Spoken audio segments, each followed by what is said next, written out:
우리는 우리 지난 주일날, 금요일날 우리 스데반 집사 말씀을 여러분 기억했을 거예요.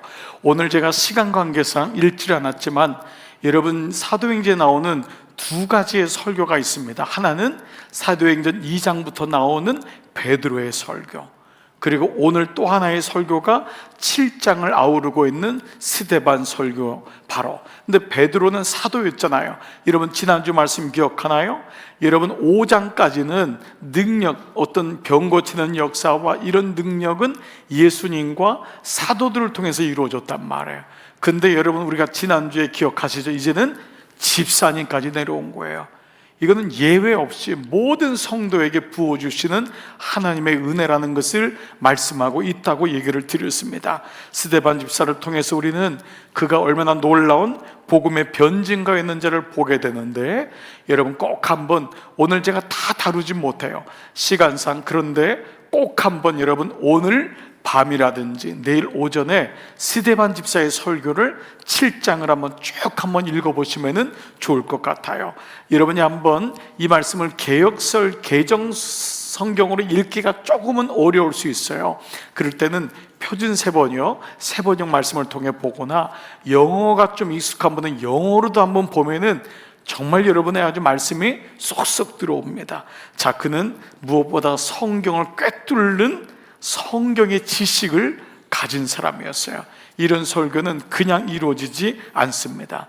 그리고 무엇보다 그는 이 복음의 말씀을 전하지 않고는 견딜 수 없는 마음의 뜨거움이 왔던 거예요.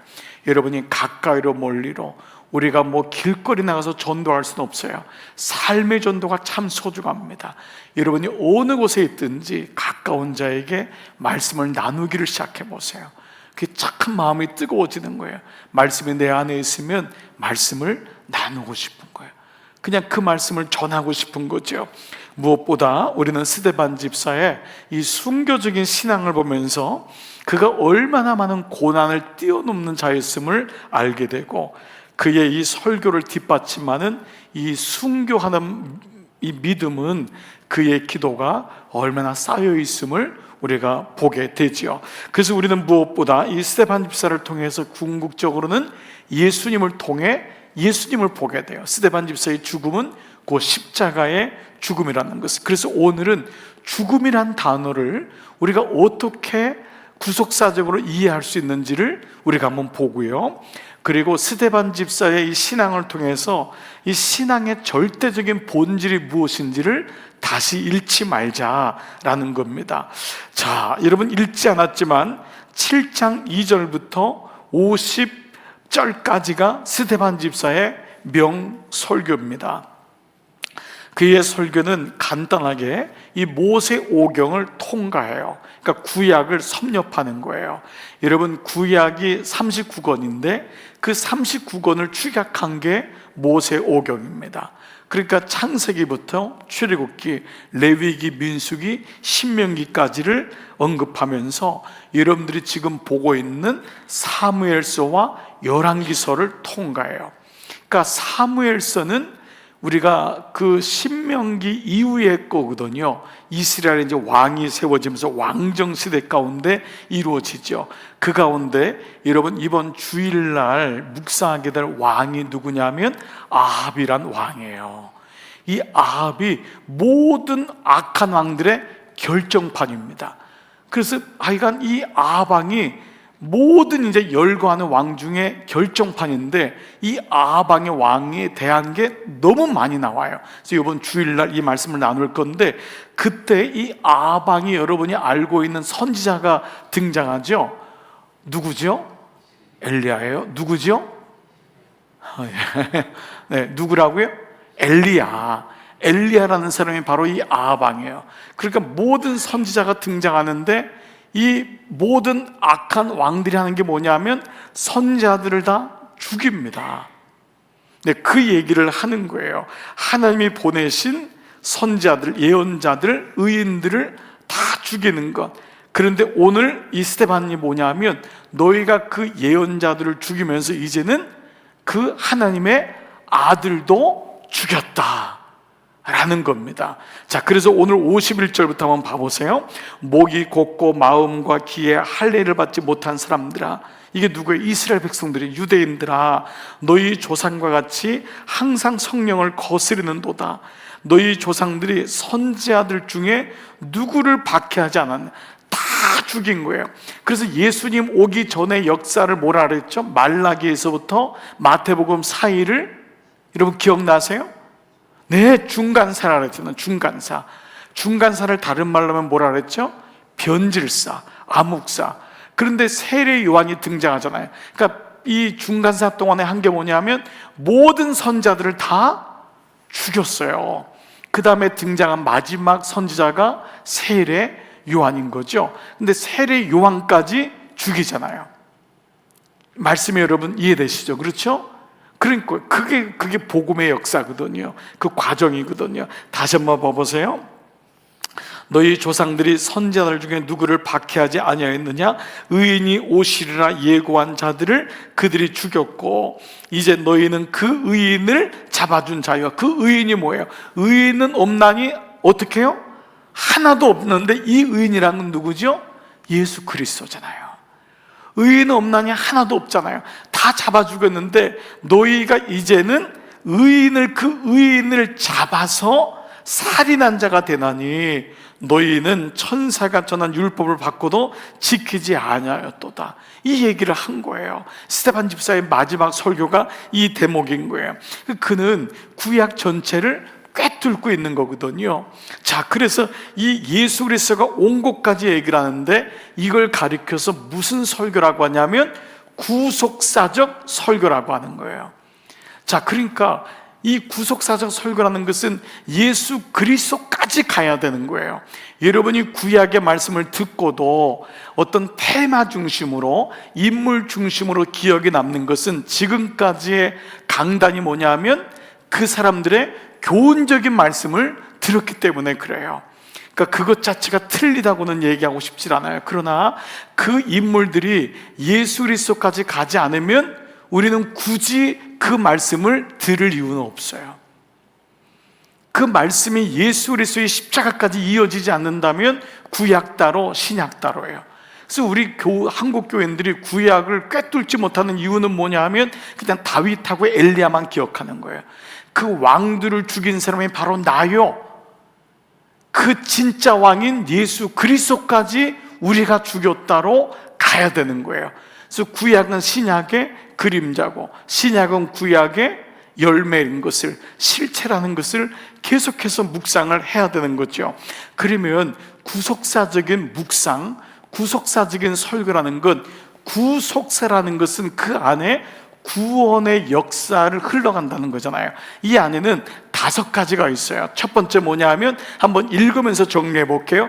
다 적지 못해도 읽고 나중에 정리해도 좋아요. 자, 첫 번째 이거예요. 시작. 하나님께서 그의 기뻐하신 주권적 의지와 경륜을 따라. 그러니까 주어가 뭐죠?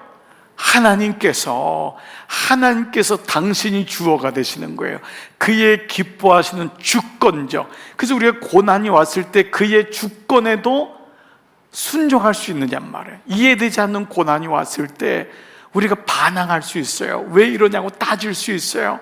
그러나 우리가 결국 그 문제를 가지고 기도한다는 것은 이것도 주님의 주권 아래 이루어졌음을 내가 신뢰하는 거예요. 그게 순종이거든요. 그래서 첫 번째는 하나님께서 그의 기뻐하신 주권적 의지와 그분의 경륜의 반대가 뭐라 그랬죠?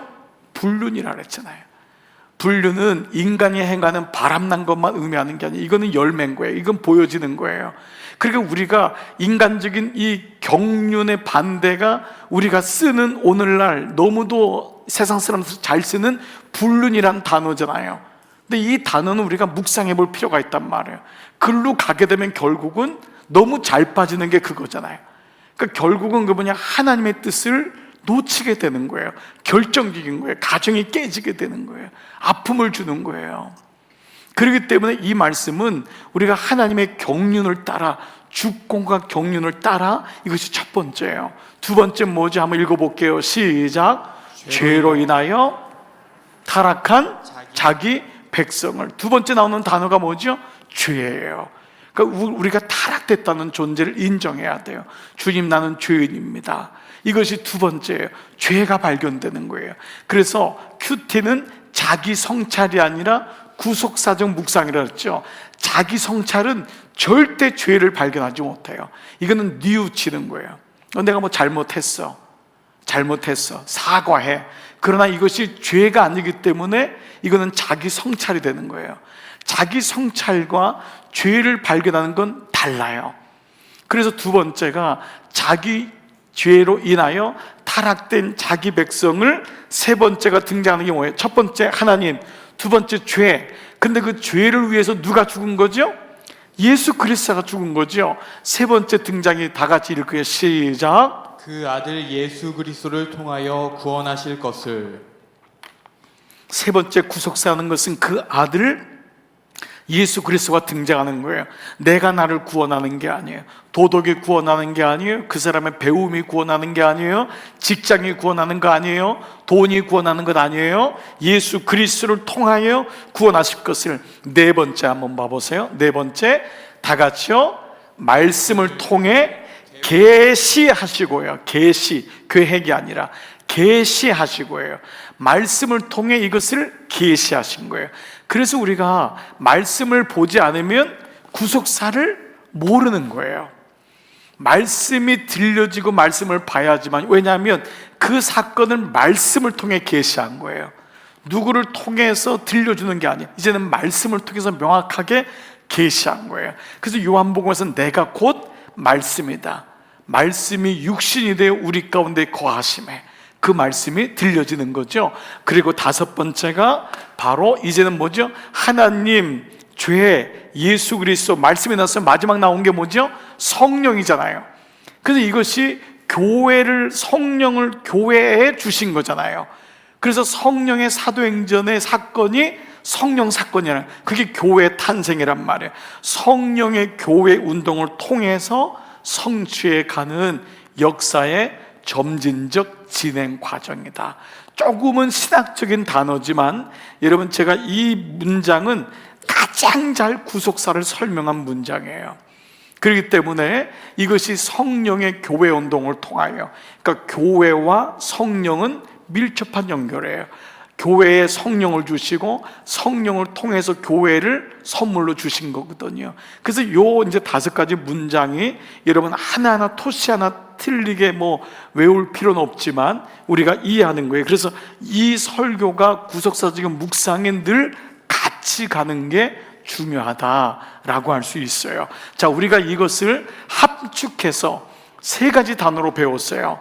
자, 첫 번째가 본질, 우리가 누구냐, 하나님의 자녀다, 하나님이란 단어. 근데 두 번째, 내가 죄로 인해서 변질됐다. 근데 세 번째, 예수 그리스도를 통하여 우리가 변화된다. 그렇죠. 그래서 그때 교회 성령을 통해서, 그러니까 첫 번째가 본질, 변질, 변화라고 하는, 우리가 암송하기 쉬운 세 단어로 얘기를 했던 거예요. 자, 그렇다면 오늘 이 스데반 집사를 통해서 우리가 한번 보는 거예요. 자, 우리가 스데반 집사를 통해서 어떤 모습을 보느냐? 오래 사는 것, 죽음이란 단어를 묵상해 보자고 했잖아요. 그러니까 죽음이란 단어 속에 어떤 누구도 나는 그런 거 전혀 문제 안 돼 라고 하는 사람은 아무도 없어요. 젊거나 특별히 나이가 든다는 것은 어쩔 수 없어요. 이제 커튼이 내려간다는 것을 직감하고 있는 거예요. 그래서 모든 사람이 나름 건강하기를 원하고 마지막에 잘 되길 원하고, 이러한 일반적인 이 땅에 살면서 소망이 있어요. 여러분 다 그런 마음을 가질 거예요. 젊으신 분들은 아직 은퇴란 나이가 안 다가오겠지만 나이가 50, 60 다가서고 70이 되면서 은퇴란 단어, 그리고 은퇴 이후에 늙음이라는 단어, 그리고 죽음이란 단어는 우리에게 와요. 그러나 이 단어가 인생의 어떤 사계절처럼 있지만 이것이 그냥 인생에서 느끼는 거라면 이거는 성찰인 거예요. 이것이 아니라 우리가 비록 당장의 죽음이란 단어가 없을지라도 오늘 스데반 집사를 통해서 죽음이란 단어가 왜 우리에게 묵상되어야 되는가, 이걸 한번 구속사적으로 보잔 말이에요. 그렇다면 우리가 어차피 다 죽어요. 그렇죠? 그리고 죽음은 순서가 없다면은 우리는 이 말씀을 통해 한번 다시 죽음이라는 단어를 제대로 묵상해 본다면 우리는 언젠간 맞이할 죽음이 무엇을 보여주는지를 우리는 좀 더 성경적으로 묵상되고 알게 되는 것, 오늘 이것이 성령께서 성령의 감동으로 쓰여진 사도행전 말씀의 오늘 분명히 이유일 것입니다. 자, 오늘 본문에 나오는 사람들의 반응부터 한번 볼게요. 자, 오늘 이 스데반 집사가 이렇게 명설교를 했어요. 그랬을 때 이 말씀을 들은 사람들의 반응은 어떠할까? 54절부터 이제 나오는데, 여러분이 베드로의 설교를 들었을 때 기억나세요? 혹시 사람들이 형제들하고 우리가 어찌할까 하면서 회개했어요. 그러면서 남자만 3,000명이 돌아오는 사람 역사가 일어났어요. 그게 초대교회의 첫 번째 역사였어요. 그러나 모든 부흥에는 부흥만 있는 게 아니에요. 고난이 따라오죠. 그래서 오늘은 고난이 와요. 자, 54절 어떤 반응인지 보겠습니다. 저희가 54절 시작. 그들이 이 말을 듣고 마음에 찔려 그를 향하여 이를 갈거늘. 네, 저희가 이 말을 듣고 첫 번째 반응은 뭐예요? 마음에 찔려. 여기까지는 좋아요. 말씀은 찌르거든요. 하나님 말씀은 날카로운 검과 같은, 양날선 검과 같아서 그것이 우리를 찌르고 쪼개는 거예요. 기본적으로 말씀을 들으면 찔림을 받아요. 여러분이 교회에 왔을 때 은혜를 받는 것은 위로도 물론 속해요. 정말 그 말씀엔 궁극적인 위로가 있어요. 그러나 찔림이라는 것을 무시하면 안 돼요. 그 말씀이 찔려줘야 돼요. 그 다음에 반응이 뭐죠? 이 사람들은 이를 갈았다. 이를 갈았다. 말씀에 찔려. 너무 완악한 거예요. 그 말씀을 들었는데 이를 갈고, 그 다음에 57절부터 보니까요, 그들이 큰 소리를 지르며, 이 장면을 여러분 한번 연상해 보세요. 이를 갈고 길을 막고, 그리고 한 명이 아니라 일제히 그 스데반 집사에게 달려들어. 그 사람들은 같은 동포였어요. 해외 동포, 헬라파였잖아요. 그에게 달려들어 성 밖으로 내어치고 돌로 칠세. 지금 이 모습이 드러나고 있습니다. 그러니까 이 장면이 어떤 장면인지 여러분 봐보세요. 이것은 그들의 어떤 그 행동으로만 보는 게 아니에요. 말씀을 싫어하는 세상이라고요. 이게 사실은 말씀이 들리지 않는, 여러분 세상이 만만한 게 아닙니다. 세상이 만만한 게 아니에요. 정말 여러분 세상은요, 교회를 향해서 이 같은 마음을 갖는 거예요. 마귀가 가지고 있는 세상은, 여러분 어떤 분은 세상을 좀 이렇게 굉장히 좋게 보는 분이 있어요. 물론 세상은 살만하고 아직도 따뜻하고 그런 부분이 있어요. 그러나 영적인 부분에서 그냥 평상시에는 따뜻해요. 그러나 정말 말씀이 들리고 십자가의 구원이 임할 때는 달라요. 저는 제 친구들이 있어요. 친한 친구들이 어린 시절부터 같이 지냈고 중학교, 고등학교 친구들이 있어요. 정말 좋은 친구들이에요. 그런데 어느 날 제가 너무 가슴 아픈 게 있어요. 제가 마음 먹고 복음을 얘기하면 이들은 돌변해요. 돌변해요. 물론 둘 중에 하나로 돌변해요. 하나는 아주 점잖게 돌변해요. 그 하나에는 이를 가는 모습으로 돌변해요. 복음은 본질적으로 핍박을 받아요. 복음은 본질적으로 핍박을 받아요. 우리가 복음을 안전해서 그래요. 여러분이 복음을 안전하고 그냥 개강 예수를 교회를 나가라고 했기 때문에 그래요. 그 예수 그리스도가 누군지를 명확하게 얘기하고, 네가 얼마나 마음이 완악한지 아느냐, 내가 친구지만은, 당신이 나의 작은 아버지고 내 조카지만은, 내 이모지만은, 당신이 좋은 사람이지만 당신의 마음속에 얼마나 완악한 줄 아느냐라고 하는, 정말 복음의 칼을 가지고 들이대면은 정체는 드러나요. 정말 드러납니다. 그리고 오늘 이렇게 귀를 막고 일제히 여러분을 내쫓을지 몰라요. 실제로 우리나라가 처음에 복음이 왔을 때 그 사람들은 복음에 너무 몰랐기 때문에 정말 복음을 가진 사람은 거의 다 내쫓음을 당했습니다. 복음을 가지고 며느리가 예수 안 믿는 집에 갔을 때 그 며느리 정말 그것 때문에 고통을 당했습니다. 제가 시골에 처음 목회 갔을 때 그 시골은 교회가 세워지지 않은 마을이에요. 그 마을에 첫 번째 복음을 전할 때요, 그 복음을 가지고 교회에 온 사람들이, 저는 그 중에 한 분을 기억해요. 그 복음을 가진 그 복음 때문에 남편에게 매를 무수히 맞고 빨가 벗겨서 집에서 내어쳤어요. 그래서 교회에 온 사람이에요. 남편이 휘발유 통을 가지고 교회에 왔어요. 휘발유 통을, 저를 죽이겠다고. 제가 도망가는데 또 굉장히 위급함을 알고 하나님이 피해 주셔서 집사람이 그 사람을 만났잖아요. 제가 만났으면은 큰일 날 뻔했어요. 저는 또 그때만 그냥 막 성령 충만해가지고 그냥 막, 근데 휘발유하고 성령은 이게 또 약한 거예요. 휘발유 통을 들고 왔으니까. 여러분 생각해 보세요. 그 경상도에 무지한 사람이 자기가 중이 되겠다고 했던 사람이에요. 그냥 막 사는 사람이에요. 그러니까 부인이 돈을 가지고 그 본드 냄새를 맡고 그 가구에 가가지고 돈을 하면 집 앞에서 월급날 있다가 다 뺏어가지고 도박하고 술 먹고, 그때 부인이 너무 착해요. 옷을 벗겨가지고 바깥에 내보내는 사람이라고요. 주일날 뒤에 와가지고 목사가 설교하는데 부인을 패대기 찌고 때린다고요. 여러분 생각해 보세요. 우리 목사님들 이럴 때 어떻게 하겠어요? 예? 이거 해봤어요? 안 해봤어요? 말을 하지 마세요. 예? 설교하는데 부인을 패는 거예요. 남자가 있어야지 뭐 데려가지. 그런 사람한테 어떻게 하냔 말이에요. 정말 기가 막히더라고요. 정말 이런 일이 있는 거예요. 복음이라는 것이 이렇습니다. 복음이 우리가 전하질 않아서 그런 거예요. 그냥 전도지 하나 주는 게 복음이 아니라고요. 그 사람을 앉혀놓고 복음을 설명하면은 정말 여기서부터 드러나는 거라고요. 세상은 그래요. 세상은 교회가 복음을 얘기하지 않고 그냥 사회봉사하고 이렇게 얘기하면 다 좋아합니다. 그러나 구청장한테 가서도 복음을 딱 내면 안색이 딱 변합니다. 도지사한테 가서도 복음을 내면 얼굴이 딱 바뀌는 거예요. 아유, 목사님 좋은 게 좋은 거죠. 우리 맥주나 한잔 하십시다. 일식집 가서 고급 요리를 대접하고 그리고 웃고 나오는 거예요. 저는 목회하면서 이런 걸 너무 많이 봤어요. 투스타 장성집에 가가지고 그 사람 때문에 군대 얘기 다 들었는데 복음 한마디 얘기를 못한 거예요. 얼마나 말빨이 좋은지. 나오는데 눈물이 터져 나오는 거예요. 그 부인이 그 자리를 마련했는데 내가 복음이 없으니까. 그런데 어느 날 다시 정신 차려가지고요, 그 사람한테 복음을 내니까 얼굴 탁 들면서 일어서더라고요. 필요 없다고, 나가라고. 그런데 그래야지만 그 사람이 미안해서라도 들린다고요. 그 목사가 나에게 해준 사람, 그 사람이 나에게 복음을 얘기했다. 그 사람이, 내가 그때 싫어서 일어났지.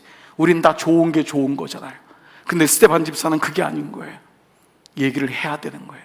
어느 순간에. 예. 그런데 이 스데반 집사의 반응을 보세요. 55절 다 같이요, 시작. 스데반이 성령이 충만하여 하늘을 우러러 주목하여 하나님의 영광과 및 예수께서 하나님 우편에 서신 것을 보고 말하되, 보라, 하늘이 열리고 인자가 하나님 우편에 서신 것을 보노라. 근데 여러분 여기 한번 동그라미를 한번 쳐보세요. 어디를 동그라미 치자면요, 성령이 충만했는데 그가 어디를 봤지요? 하늘을 우러러 주목하여. 우리 말에는 우러러 주목한다고 했는데요, 이 말의 단어는 뭐냐면 하늘을 우러러인데, 여러분이 좀 들은 헬라어 말인데요, 아나블레포란 단어예요. 아나블레포. 이 말이 스데반이 아나블레포, 아나라는 것은 이제 위거든요, 어퍼거든요. 블레포란 말은 to see, 위를 본다란 말이에요. 아나블레포는 위를 본다란 말인데, 여러분 이때 요 단어를 한번 기억하면서 스데반이 하늘을 우러러 주목했대요. 그런데 그때 하나님의 영광이 보인 거예요. 그러니 뭐 돌팔매질하고 그를 때리고 그를 이제 돌로 쳐 죽이는 거잖아요. 그런데 그가 하늘을 보는데 하나님의 영광이 보인 거예요. 그러니 뭐 그게 뭐 맞아도 그 영광이 보이니까 그 박해가 무슨 박해겠어요? 매를 맞는 게 뭐 대수겠어요? 정말 그 사람한테 침뱉음 당하는 게 뭐가 대수겠어요? 그 순간에 하늘이 보이는데, 하나님의 보좌가 보이는데 예수께서 하나님 우편에 서신 것을 보는 거예요. 그러면서 뭘 알아요? 그가 스데반이 보라, 하늘이 열리고 인자가 하나님 우편에 서신 것을 보노라.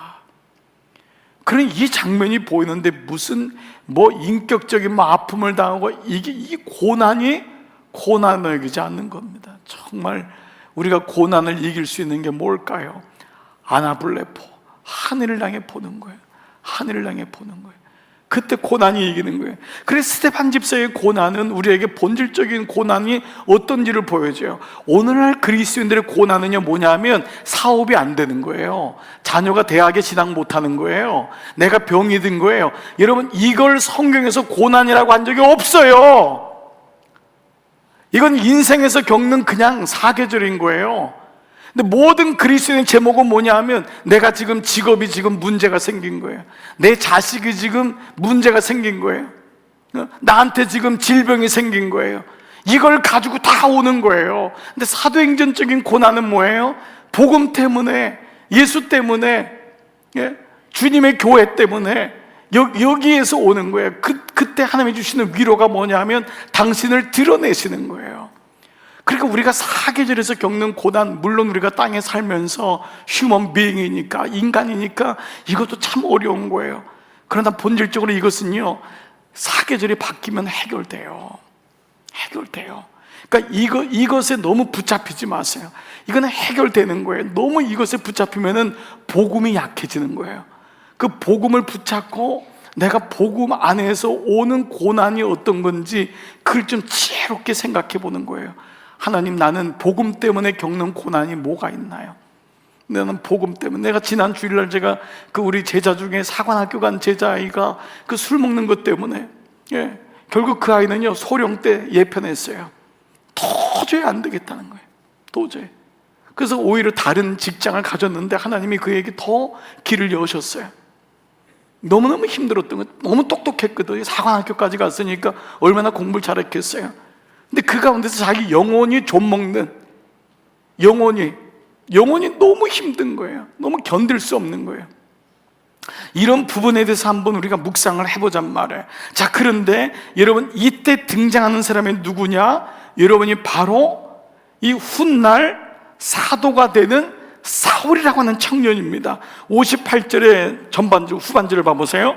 자, 58절 한번 보시면 증인들의 옷을 벗어 사울이라는 청년의 발 앞에 두니라. 여기까지 가는 거예요, 오늘 이 말씀에. 그러니까 스데반 집사의 죽음이 죽음으로 끝난 게 아니어서 누구를 탄생시킨 거죠? 사도 바울인 거예요. 스데반 집사가 좋은 게 좋은 거라고 했으면 이렇게 사도 바울이 탄생하잖아요. 이거는 복음이 결국은 고난을 겪고 아픔을 당하는 것 같지만 이게 교회라는 거예요. 이게 복음이라는 거예요. 여러분, 한 며느리가 여러분이 가정에서 그 복음을 지키느라고 고난받고 수치를 받고 그 제사를 드릴 때 그렇게 견디고 그 과정에서 마침내 복음을 전했을 때 그 집에서 결국은 사도 바울이 나오는 거예요. 사도 바울에. 그러니까 이게 사도 바울로 지금 연결되는 것을 보게 되는 거예요. 자, 근데 아나블레포가 왜 중요하냐면 사도 바울이 회심했을 때 썼던 단어가 아나블레포예요. 여러분이 블레셋으로 사도 바울이 살기가 등등해가지고 스데반 집사 같은 사람을 죽이러 가잖아요. 그런데 그때 강력한 햇빛, 빛에 의해서 그러니까 눈이 멀죠. 그때 아나니아라고 하는 그 집에 갑니다. 그 다메섹에 있는 아나니아라는 제자 속에 가는데 하나님이 아나니아에게 너 사도가 직가라는 그 집에 있으니까 찾아가라. 그리고 그를 위해서 안수해라 라고 하죠. 그때 아나니아가 이걸 순종하잖아요. 자, 그 장면을 봐보세요. 그때 그가 안수했을 때 사도행전 9장 18절 즉시 사울의 눈에서 비늘 같은 것, 그가 얼마나 강박하고 그러니까 눈에다가 비늘을 달고 살았던 거예요. 그러니까 스데반 집사를 죽이죠. 거기에 사울도 돌을 가지고 있었던 거예요, 그 장소에. 그런데 거기 주동자기 때문에 스데반 집사의 옷을 벗겨서 사울이라는 청년 앞에 둔 거예요. 그러니까 사울은 완장 차고 있었던 거예요, 오늘날 말하면. 심지어 더 말하면 죽창 잡고 완장 차고 그 자리에 있었던 혈기왕성한 완전 열심당원이었던 거예요. 그런데 그 사울이 꺾어지면서 비늘같이 벗어져 다시요, 다 같이요, 다시 보게 된지라. 이 다시 보게가 똑같은 아나블레포예요. 비로소 사도 바울이 스데반 집사가 보았던 아나블레포를 경험하게 되는 거예요. 이게 믿음의 전승인 거예요. 믿음의 천사. 믿음이 거기서부터 이어지는 거예요. 여러분, 저는 이 말씀이 저의 개인적인 간증이 아니라 이게 놀랍게 이어지는 게, 저는 제가 처음 교회 나왔을 때 하나님이 아버지라는 것 때문에, 그 얘기 때문에 저희 아버지한테 진짜 고난받았거든요. 어렸지만 여러분, 고난받는 게 진짜 매 맞는 건 기본이었어요. 성경 가져오면 다 불태우고 얼마나 핍박받았겠어요. 예? 그렇게 핍박받았는데 어머니가 그 다음에 제 전도로 예수 믿었잖아요. 어머니가. 근데 어머니는 예수님을 누구로 만났죠? 신랑으로 만난 거예요. 그래서 아버지한테 신랑 만났다고 해서 또 얼마나 고난을 받고. 근데 여러분, 단어가 똑같은 거예요. 제가 오늘 이 말씀을 묵상하다가요, 야, 이렇게 가는구나. 스데반 집사가 아나블레포 했던 그 아나블레포가 그 예수를 죽이려고 했던 사도 바울이 회심할 때 썼던 단어가 아나블레포인 거예요. 즉 죽음이 끝이 아닌 거예요. 십자가의 죽음이 끝이 아닌 거예요. 하늘의 밀이 땅에 떨어져 죽으면은 열매를 맺는 거예요. 죽지 아니하면은 아무 열매가 없는 거예요. 그러니까 죽음이라고 하는 단어가 오늘 나에게는 어떻게 적용되냔 말이에요. 오늘날 한 목사님이 오늘날의 기독교의 슬픔은 다 살려고 교회 온다는 거예요. 아무도 죽지 않으려고 한다는 거예요. 어느 누구도. 옛날엔 다 죽겠다고 했는데, 옛날엔 다 죽겠다고 했는데 이제는 다 살려고 하고 죽으라고 하면 다 시험 든다는 거예요. 그래서 오늘날의 교회는 다 살아있지만 이미 죽은 시체들만 모였다. 옛날엔 별 볼 일 없는 사람들이었는데 교회 와서 다 죽겠다고 했던 사람들이었는데, 그래서 오늘 이 말씀을 다시 묵상하게 되는 거예요. 스데반의 죽음은 훗날 사울을 바울되게 하는 결정적인 사건으로 이어지고 있는 거예요. 자, 또 하나하나 묵상했으면 좋겠어요. 우리는 이 스데반 집사가 오늘 죽었지만 스데반 집사의 일생에 대해 잘 몰라요. 스데반이 어디서 태어났는지, 그의 어린 시절 이야기는 어떠했는지, 그는 얼만큼 배움을 가졌는지, 그는 어떤 직업을 가졌을까, 그는 결혼을 했는가, 그는 아이가 있는가, 이런 얘기가 없어요. 성령의 감동으로 쓰여진 사도행전은 왜 이것을 기록하지 않았을까? 그는 최소한 초대교회 기독교 역사의 최초의 순교자인데 왜 그랬을까? 그것은 바로 그가 어떻게 살았느냐도 중요하지만 진짜 진면목은 그가 어떻게 죽느냐에 있다는 거예요. 사람의 일생을 봐보세요.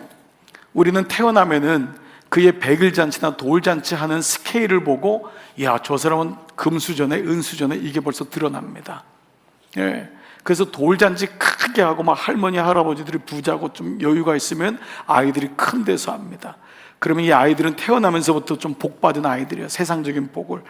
복이라고 하긴 뭐하지만은 하여간 그렇게 아이들은 인정을 받아요. 태어나서 좋은 초등학교를 가고 또 학교도 가요.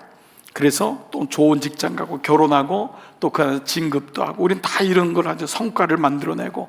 그래서 우리는 일상에서 자기의 존재 가치를 발견하고 입증해 나가요. 그래요. 그래서 우리는 이것을 가리켜서 성공적 인생이라는 데피니션을 내려요.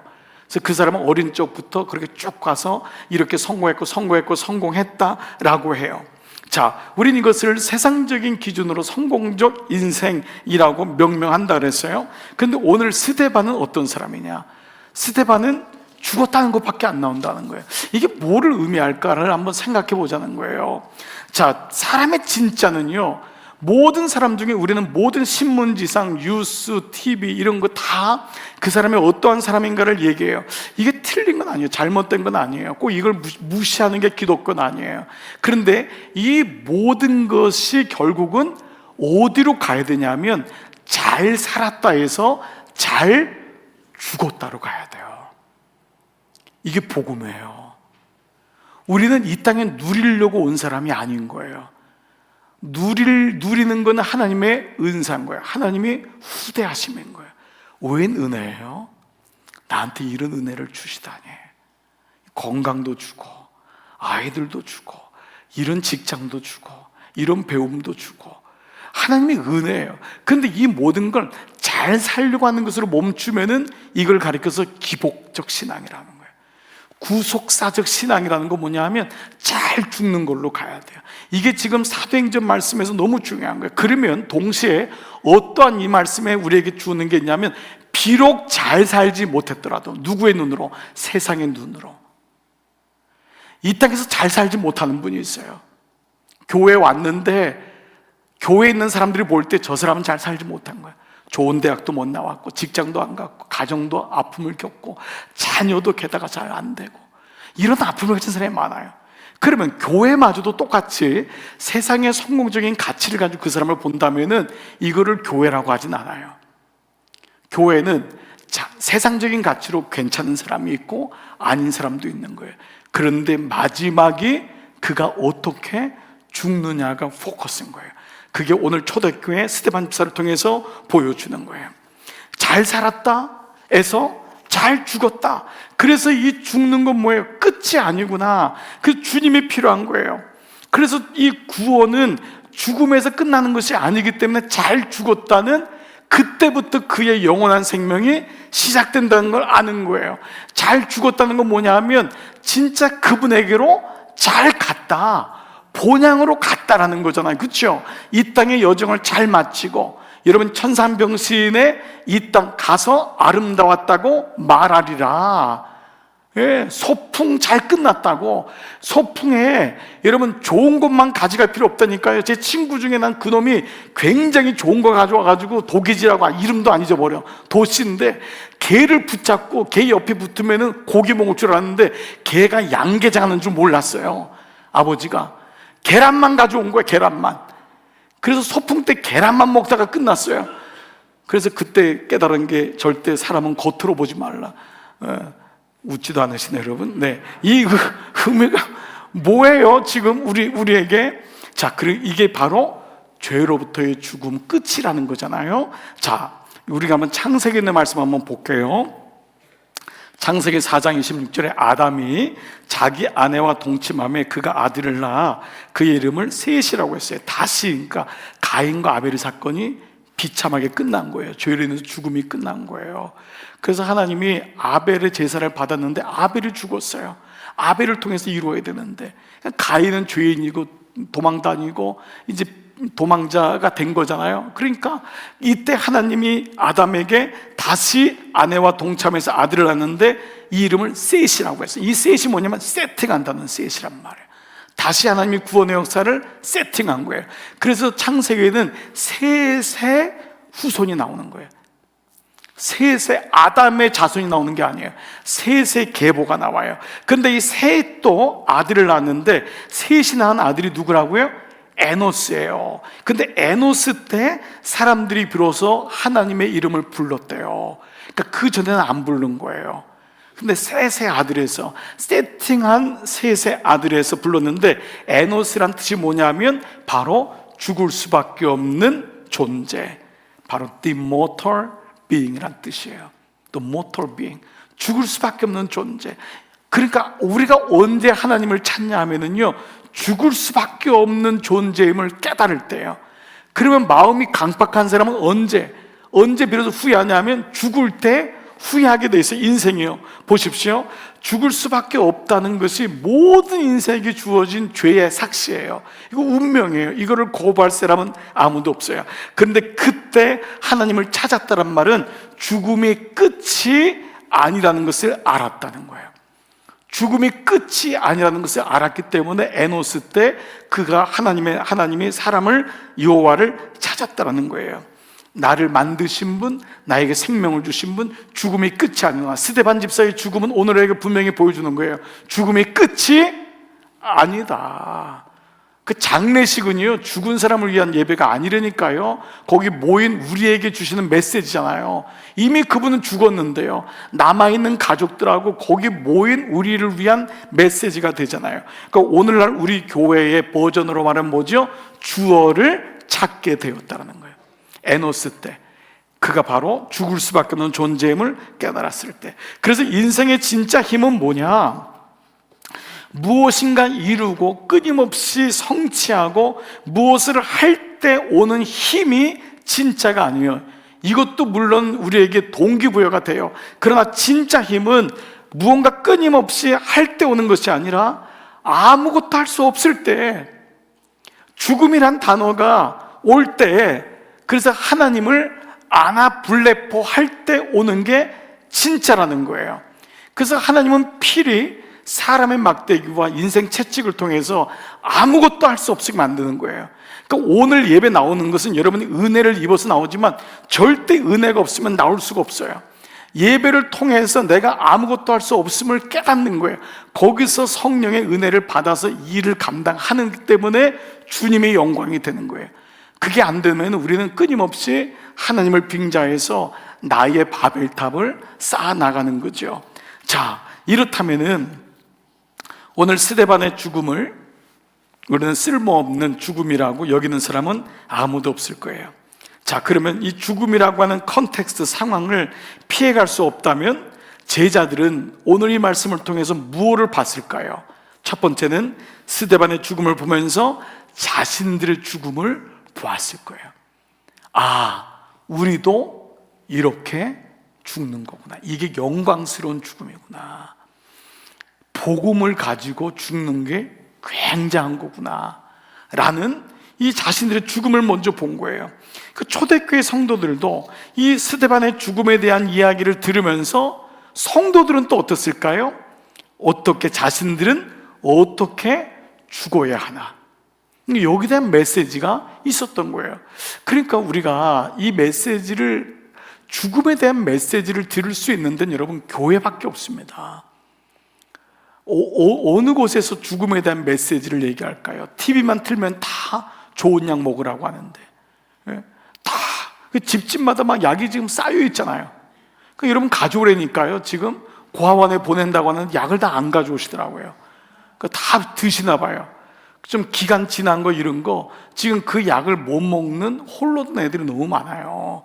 그래서 그 약을 통을 만들어가지고 여러분 약통 했는데 제가 생각보다 많이 안 들어와가지고 우리 성교구에서 그걸 작년부터 이제 마음에 먹었다가 한 거잖아요. 그러니까 왜냐하면 우리 교우들 중에는 목사님 너무 약이 많아서 사실 버리는 게 너무 죄스럽습니다. 이런 분들이 있더라고요. 금요 성령 집회 안 드리는 분 중에서. 그래서 그 약들을 좀 모아가지고, 약이 없어, 영양제가 없어가지고 영양 실조에 걸린 사람이 한국에 있어요. 고아원에. 그래서 거기 보내려고 그 창구를 밑에다 둔 겁니다. 여러분 부대 못 드시는 게 있으면 여러분 이번 주일부터 다시 좀 박스를 갖다 놓을게요. 그래서 좀 모아지는데 좀 보내려고 했는데 너무 생각보다 작아서 못 보내겠어요. 난 한 몇 박스가 나올 줄 알았는데 한 2박스밖에 안 나와가지고. 그러니까 여러분 보세요. 이것도 얘기하다가 이 3,000% 빠졌어요. 무슨 얘기죠? 다 TV만 틀면은 오래 살고 좋은 거 이거잖아요. 근데 오늘 이 말씀이 주는 건 뭐예요? 바로 어떻게 죽어야 하는지.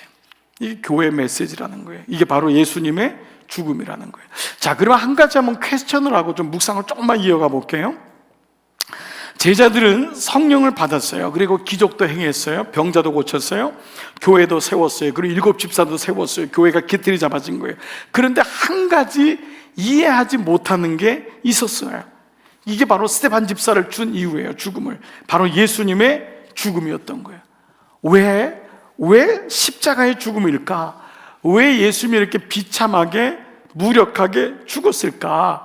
이왕이면은 로마 병정 좀 본때 있게 물리치면서 좀 이렇게 뭐 정복자처럼 장엄하게 죽을 수 있는데, 그런데 이 스데반 집사의 죽음을 통해서 제자들은 비로소 예수님의 죽음을 이해하기 시작했어요. 복음을 통한 고난이 어떤 길이고, 그리고 그 길이 자기들이 궁극적으로 가야 할 길임을 알게 되었던 거예요. 이게 기독교 초대 역사입니다. 그래서 12 제자들은 한 명도 빠짐없이 다 순교했던 거예요. 그리고 여러분이 알다시피 초대교회 500년 때까지 역사는 다 순교 역사입니다. 여러분 우리나라도 초창기 기독교가 지금 이렇게 된 이유는 초창기에 다 죽었어요. 다 죽었어요. 다 고통받았어요. 그리고 기도원이 생긴 이유는 집에서 내어 쫓김 받은 어머니들이 아기를 갖는 데가 기도원의 시초입니다. 그게 기도원이에요. 거기서 엄마들이 집단 생활하면서 자식을 키웠고 그분들이 일대 목사들이에요. 그게 우리 한국의 역사인 겁니다. 이런 의미에서 이 죽음은 오늘 우리에게 또 다른 의미를 가져와요. 그렇다면 이 죽으면 우린 다 그렇게 죽어야 되는가라고 적용한다면 너무 어려울 거예요. 목사님 그런 영양제도 먹지 말고 이거 그렇게 다 십자가 지고 죽으란 말인가요? 어떻게 하란 말인가요? 너무 이게 좀 적용이 어려워요. 그럼 방법은 없는 걸까? 그럼 본질적으로 이 죽음은 뭐를 의미하는 걸까? 육체의 죽음은 모든 사람이 경험하는데 그 전에 우리가 하나님을 아는, 말씀을 아는 사람들이 육체의 죽음을 경험하기 전에 필히 통과해야 될 죽음이 있는데 그 죽음이 뭐냐면 바로 자아의 죽음이에요. 이것이 사실은 오늘 기독교가 2000년이 지나도 오늘날 이만큼 풍요롭게 돼도 본질적으로 죽음이 보여지는 거예요. 우리는 어차피 죽어요. 그렇다고 지금 이 시간 가난하게 돼가지고 어디 선교지 가서 죽을 수는 없잖아요. 네? 지금 그렇게 가가지고 어디 미얀마에 가고 버마에 가고 모슬렘 국가에 가서 그렇게 죽을 수는 없어요. 그런데 본질적인 어느 곳에 가서 죽든지 죽음은 온다면은 먼저 육체의 죽음이 오기 전에 경험해야 될 첫 번째 죽음은 자아의 죽음이에요. 예수님이 이걸 그렇게 해서 뭐라고 했냐면 born again, 거듭남이라고 했어요. 다시 태어나려면 born again 하려면 죽어야 한단 말이에요. 이것을 누구한테 얘기했냐면 여러분이 잘 아는 요한복음 3장에 나오는 니고데모란 사람이에요. 니고데모는 오늘 우리 같은 사람 아니에요. 교회를 오래 다녔던 사람이지만 하나님을 잘 만나지 않았던 사람이에요. 율법적으로 말씀을 알지만은 몰라요. 그러니까 와가지고 한 말이 어떻게 천국에 갈 수 있습니까? 하나님 나라에 들어갈 수 있습니까? 라고 물어요. 그때 3장 3절 요 구절을 한번 천천히 한번 볼게요. 이게 사실 복음의 본질입니다. 예수께서 다 같이 시작. 예수께서 대답하여 이르시되 진실로 진실로 내게 이르노니 사람이 거듭나지 아니하면 하나님의 나라를 볼 수 없느니라. 자, 하나님 나라를 가겠다. 어떻게 하면 가겠냐, 보겠냐, 똑같은 말이에요. 이거를 가겠냐 했더니만 진실로 아멘오니 너무 강조한 거예요. 이 방법밖에 없다는 거예요. 사람이 거듭나지 않으면, 거듭이란 말은 2번 태어나지 않으면. 그래 니고데모는 배웠지만 이 말씀을 가지고 4절에 니고데모가 이르되 사람이 늙으면 어떻게 다시 날 수 있습니까? 두 번째 어머니 모태로 자궁으로 다시 들어갔다가 나오는 겁니까? 그래서 예수께서 진실로 또 얘기하는 아멘오니 사람이 물과 성령으로 나지 아니하면 하나님 나라에 갈 수 없다, 들어갈 수 없다는 거예요. 여기 단어의 중요한 키가 뭐죠? 물과 성령으로. 이 물과 성령이란 단어는 물이란 말도 이 말은 여러 가지 좀 번역이 있지만 그래도 가장 정통적인 번역을 쓴다면 물도 죽음이고 성령도 죽음이에요. 물은 뭐죠? 세례잖아요. 세란 베프티조란 단어는 죽는다는 단어예요. 그렇죠? 세례 받아서 자기의 자아가 죽는 거예요. 그러니까 우리는 세례 받을 때 다 죽음을 경험하는 거예요. 그러나 세례는 once in a life, 우리는 일생에 한 번이잖아요, 교리적으로. 그렇기 때문에 세례 때 죽었던 사람이 안 죽으니까 성령으로 계속 자아의 죽음을 경험하는 거예요. 그러니까 성령 받았다고 하는 것은 내가 죽었다는 것을 계속 확인하는 거잖아요. 그러니까 물과 성령으로라는 단어가 이 단어로 가장 전통적으로 우리가 해석을 할 수 있는 거예요. 자, 그렇지 죽지 않으면 물로도 세례도 죽지 않고 성령으로 죽지 않으면은 하나님 나라 들어갈 수 없다. 그래서 기도할 때 왜 우리가 애통하냐 하면 죽기 때문에. 그래서 그것 때문에 애통하잖아요. 그래서 죽으면 산다니까요. 오늘 이 저녁에도 기도할 때 여러분 죽으시기 바랍니다. 그러면 사는 거예요. 우리가 애통하면서 죽음을 슬퍼하고 나의 자아의 깨짐을 가지고 기도하는 거예요. 그게 진짜 기도란 말이에요. 6절 보세요. 육으로 난 건 육이고 영으로 난 건 영이니 육은 육이야. 이거 육은 여기서 끝나. 영이 있어 이 말입니다. 그러니까 죽음에서 끝나지 않는다는 거예요. 우리의 인생은 영은 다르다. 내가 내게 거듭나겠다는 말을 이상히 기여기지 말라. 메노나이 기여기지 말란 말이에요. 근데 왜 그러냐면 바람이 임의로 바람이 어디서 부는지 모르는데 소리는 들어도 어디로 와서 어디로 가는지 모르는 것처럼 성령을 받은 사람도 성령으로 난 사람도 그러하다는 거예요. 인생의 육은 어디서 죽어서 어디로 죽는지를 알잖아요. 누구한테 태어나서 어디서 묻히는지를 알잖아요. 그러나 영으로 태어난 사람은 그가 어디서 왔는지를 몰라요. 성령으로 온 것은 하나님이 나를 보냈고 그가 가는 곳도 하나님께로 가기 때문에 바람이 임으로 불지만 어디로 와서 어디로 가는지 모르는 것처럼 성령으로 난 사람도 그가 온 데로 가는 거야. 너희가 모를 뿐이라는 거예요. 그 말을 하는 거예요. 그래서 12절에 내가 땅의 일을 말하여도 너희가 믿지 않는데 하물며 하늘의 일, 이 영적인 일을 말하는데 어떻게 너가 믿겠느냐. 하늘에서 내려온 자 곧 인자 외에는 하늘로 올라간 자가 없으니 주님이 심판받아 죽어 마땅한 우리에게 새 길을 열어주셨다는 거잖아요. 그렇죠? 그래서 이것을 말씀하면서 여러분이 잘 아는 14절, 모세가 광야에서 뱀을 든 것 같이 인자도 들려하리니, 바로 막대기에 들려하리니 이는 그를 믿는 자마다 영생을, 이제는 율법이 아니고 모범적인 인생, 도덕적인 인생이 아니고 예수를 주로 믿지 아니하면은 영생이 없다고 하는, 그러니까 예수님이 모세가 광야에서 막대기에 올린 것처럼 나도 막대기에, 십자가에 달릴 것을 이 말씀, 니고데모 말씀을 하면서 했고, 여러분이 너무도 잘 알고 있는 요한복음 3장 16절 다 같이 시작. 하나님이 세상을 이처럼 사랑하사 독생자를 주셨으니 이는 그를 믿는 자마다 멸망하지 않고 영생을 얻게 하려 하심이라. 그러니까 이 말씀을 요 대목만 보면 안 되고 니고데모 말씀부터 연결해서 본다면 죽음이란 단어가 얼마나 영광스러운 단어냔 말이야. 예수 안에서. 그러니까 이 단어는 우리에게 너무도 놀라운 단어예요. 세상을 이길 수 있는 단어가 뭐예요? 죽음을 이기신 예수님밖에 없잖아요. 어차피 죽는데. 그렇지 않아요? 이런 무엇으로 여러분이 세상의 무엇은 가치와 뭐를 이길 수 있어요? 얼만큼 배우면 세상의 가치를 이길 수 있고, 얼만큼 벌면, 얼만큼 건강하면 우린 다 곧 죽음을 맞이하는데, 그러니까 이 예수 그리스도로 인한 죽음에 대한 단어만이 세상을 이길 수 있다고요. 그래, 이게 지금 스데반 집사 얘기니까 이때의 상황 속에 그 사람들이 스데반 집사를 보면서 하늘을 보고 마지막에 그가 고백했던 걸 봤을 때 그 제자들이 얼마나 막 그 사도행전 교회가 힘이 났겠어요. 얼마나 막 그냥 복음의 야성에 붙잡혔겠어요. 이 얘기를 하는데 여러분 별로 야성적이지 않은 것 같아요. 그렇습니다. 그래서 기독교의 가장 중요한 교리가 뭐죠?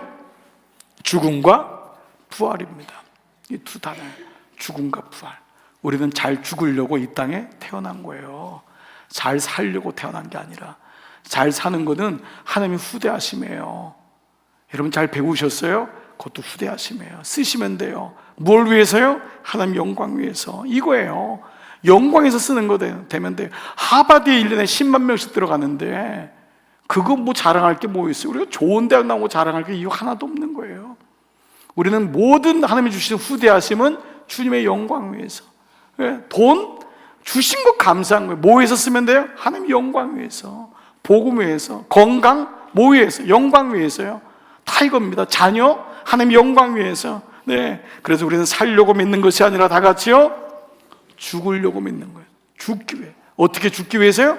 잘 죽기 위해서. 그러니까 여러분 돌잔치 크게 하지 말고 장례식 때 사람들이 다 안타까워하는 거예요. 그분 때문에, 그 권사님 때문에. 이게 진짜 눈물인 거예요. 너무너무 아까운 거예요.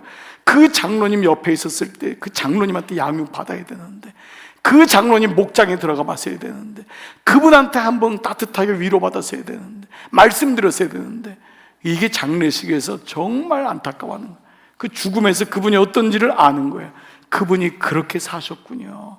그렇게 사셨군요. 거기서 다 드러나는 거예요. 그렇게 자기 위해서 쓰지 않고 하나님을 위해서 썼군요. 저렇게 제자들을 위해서 장학금을 했군요. 저렇게 가난한 사람에서 쓰셨군요. 이겁니다, 여러분. 여기서 다 드러나는 거예요.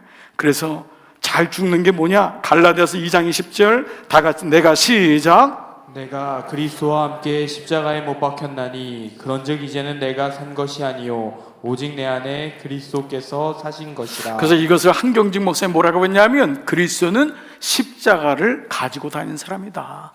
여러분이 십자가 이렇게 차고 있는 분이 있죠? 이건 뭐냐 하면 나는 죽음을 항상 생각하는 거야. 나는 항상 십자가를 차고 다니는 사람이다. 오늘 또 해피름 또 십자가를 달고 온 분들이 있을 거예요. 오늘 예쁘게 십자가를 근데 이 십자가는 뭐냐면 나는 항상 그리스도 안에서 죽었다. 내가 그리스도 함께 십자가에 못 박혔다. 그러니까 그런 적에는 내가 사는 게 아니고 내 안에 누가 살아요? 그리스도께서 사시는 거다. 자, 이제 마지막 스데반 집사의 죽음의 장면을 한번 볼게요. 59절 60절 저희가 시작. 저희가 돌로 스데반을 치니 스데반이 부르짖어 가로되 주여 영혼을 받으옵소서 하고 무릎을 꿇고 크게 불러 이르되 주여 이 죄를 그들에게 돌리지 마옵소서 이 말을 하고 자니라. 네, 여러분 첫 번째 단어가 뭐예요? 스데반을 쳤지만 스데반은 뭐예요? 주 예수여 내 영혼을 받으시옵소서. 이거 누가 했던 기도죠? 예수님이 했던 기도입니다. 내 영혼을 하나님의 손에 부탁하나이다. 그리고 두 번째가 뭐죠? 주여 저들이 죄를 저들에게 돌리지 마옵소서. 누가 했던 기도죠? 예수님이 가상칠언 거기서 했던 말입니다. 그런데 이 말을 한 다음에 그가 뭐죠? 이 말을 하고 뭐라고요? 자니라. 잔다는 건 뭐예요? 깬다는 게 전제되어 있잖아요. 네, 자는 거예요. 우리가 자는 거예요. 아멘. 자는 겁니다. 네, 그래요. 그래서 오늘 인생 속에서 하늘을 우러러 내가 주목하는 거예요. 그때 죽음이란 단어는 아무것도 할 수 없는 것 같죠. 스데반의 죽음은 마치 우리에게는 너무도 무기력하게 보이는 것 같아요. 오늘 설교의 제목이 아무것도 할 수 없을 때 아무것도 하지 않는 것이, 그것이 아무것도 하지 않는 게 아니라 거기서부터 시작하는 거예요. 거기서부터 능력이 시작됩니다. 오늘 마지막 구절의 말씀을 좀 여러분 나눌게요. 홍해를 앞에 두었을 때 모세가 지팡이를 쳤을 때 하나님이 뭐라고 하시는지 한번 볼게요. 출애굽기 14장 13절 맨 마지막 말씀 한번 띄워줘 보세요. 모세가 백성에게 이르되, 하나님부터 들은 거예요. 너희는 두려워하지 말라. 아무것도 못하는 거예요. 홍해가 눈앞에 있으니까 발발발 막 난리가 난 거예요. 그런데 두려워하지 말고 가만히 있어서, 이 영어가 뭐냐 하면 be still, be still. 가만히 있으라. 가만히 있으라. 죽는 게 아니라는 거예요. 가만히 있으라. Be still. 여호와께서 오늘 너희를 위하여 행하시는 구원을 보라. 구원을 보는 거예요. 아나블레포. 하나님의 일하심을 보라. 너희가 오늘 본 애굽 사람을 영원히 다시 보지 아니하리라.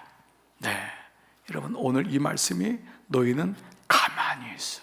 너희는 가만히. 이거 무기력한 게 아님을 보여주고 있는 거예요. 기도는 무기력한 자가 하는 게 아니에요.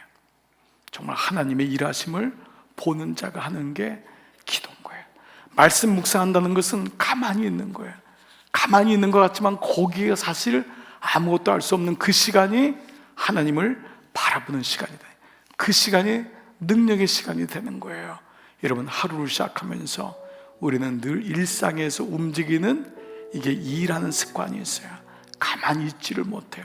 사람이 악을 향해서도 그렇고 가만히 있지를 못하는 게 인생입니다. 끊임없이 죽음을 향해 달려가는 거예요. 그런데 그때 be still. 아무것도 할 수 없는 것이 능력이 되는 거예요. 그 시간이 오히려 거기서 나의 모든 힘이 빠지는 거예요. 예. 저의 일상이 된 것 중에 하나가, 제가 이제 밤에 계속 이렇게 잠을 좀 들썩이고 아프고 이러다 보니까 이제 밤에는 계속 이게 일상이 돼요. 그런데 아픈 거에 장점이 있어요. 아무것도 할 수 없는데 그 시간이 하나님을 바라보는 시간 돼요. 그래서 아침에 딱 일어나면은 하나님 딱 생각하게 되고, 그리고 하루를 시작하면은 묵상이 내게 말씀하옵소서. 근데 이건 제 인생에 굉장히 큰 변화였어요. 저는 가만히 있지를 못하는 사람이에요. 근데 가만히 있지 못하는 가운데 일을 하는 거하고 가만히 있지 못하기 때문에 하나님을 바라보면서 일하는 것은 완전히 달라요. 그래서 하나님은 우리의 신앙의 여정에서 가만히 있으라, 가만히 있지 못하게 해요. 여러분을 움직이지 못하게 해요. 근데 그 가운데서 그 시간을 가지고 스데반의 죽음이 우리에게 묵상이 돼요. 오늘 사랑 여러분에게 이 말씀이 다시 좀 죽음이란 단어도 여러 가지로 묵상이 됐으면 좋겠고, 오늘 이 말씀을 가지고 다시 하나님을 바라보는 그 시간이 되기를 주의 이름으로 축복합니다.